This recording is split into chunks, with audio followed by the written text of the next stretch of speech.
In this quick video, I'm going to talk about some of the many rendered outputs that you can create using CAD.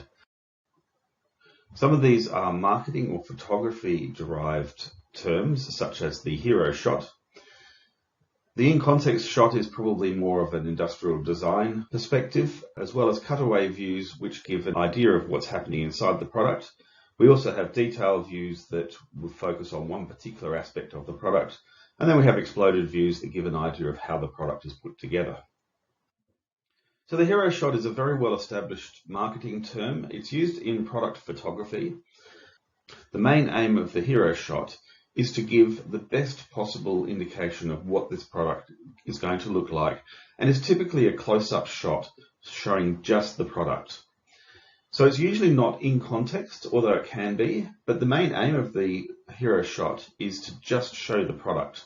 So normally the background has been removed, or is at least a solid color.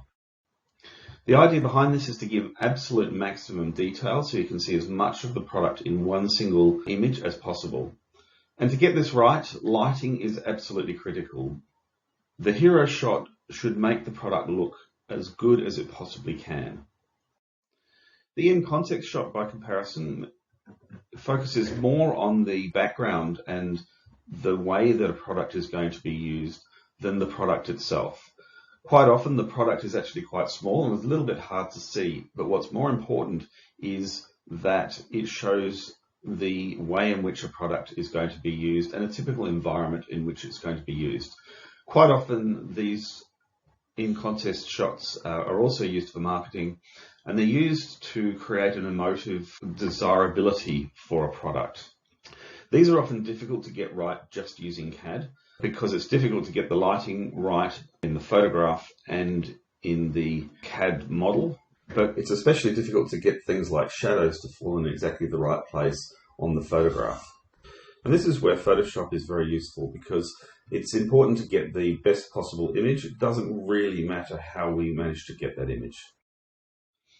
Detail shots show a specific feature or a series of features of a product and are normally a zoomed in image that shows a particular thing about a product.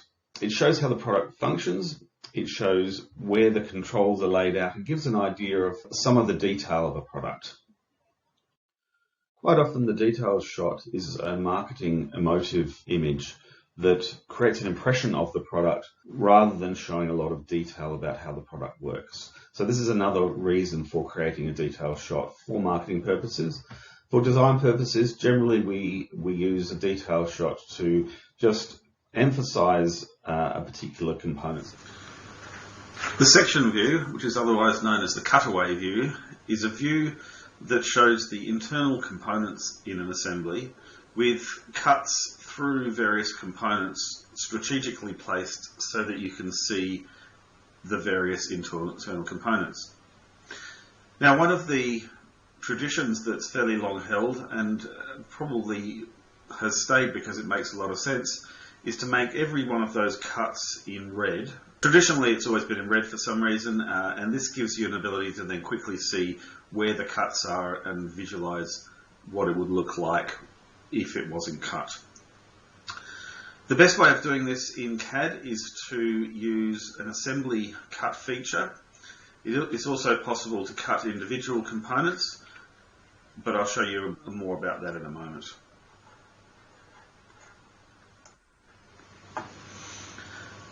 The exploded view is also used to show the internal components in an assembly, but instead of showing them in location, it shows them in a position approximating where they would be as they were assembled. So the important thing here is you can see where components sit in relation to each other, approximating where they would be if they were about to be assembled.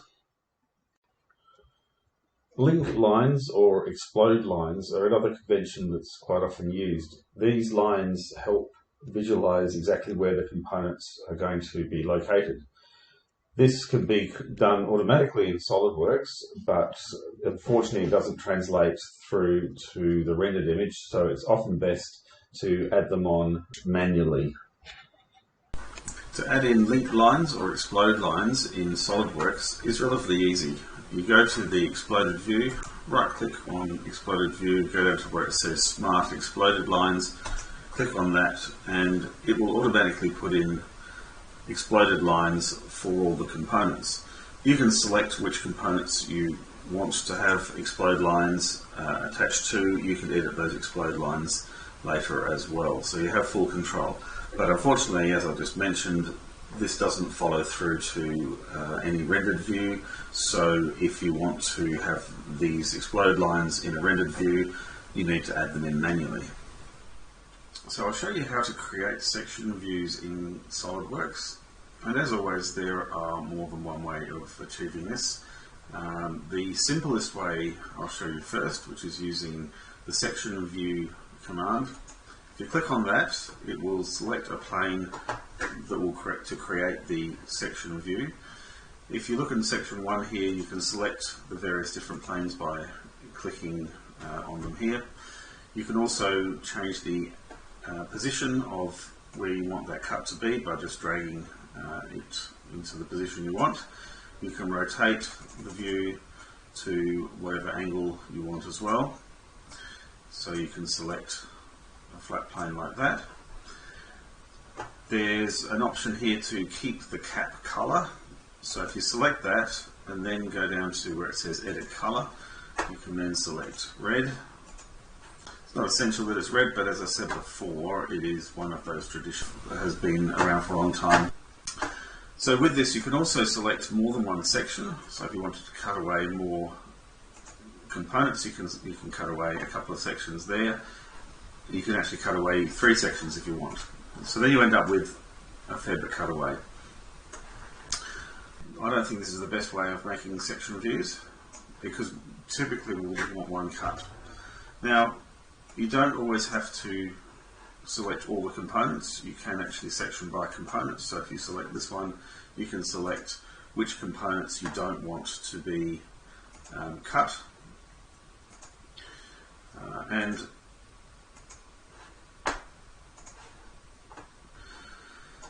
so this is quite a quick and easy way of getting a section view and getting some views. The downside from this is that you can only use a plane to cut the image, and so a flat plane is not always what you want. Sometimes it's better to have a cut that meanders through the components and gives you more visibility of the internal components.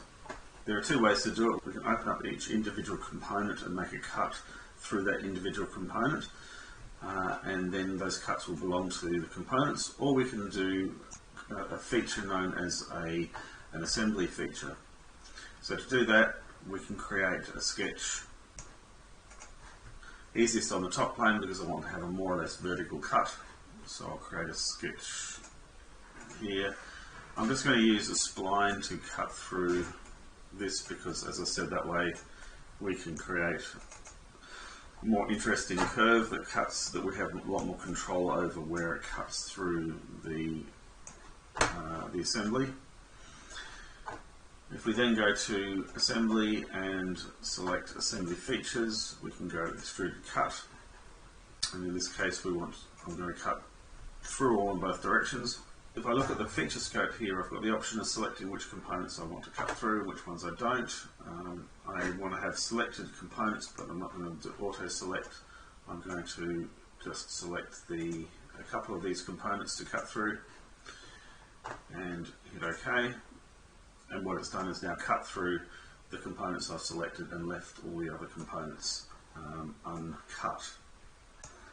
So to change the colour of this so that it becomes red, we just select the feature and go to red, and now you can see the cut is in red. Now that cuts several components along the same cut line, but quite often we want to have components cut differently. So the easy way of doing that is just create a series of different cuts, and in different places, so that they will cut through the product in different ways to show different things. So there's a lot more flexibility with this approach compared to the section view approach, and you can make cuts of almost any size and shape you want and cut through any component you need to. you.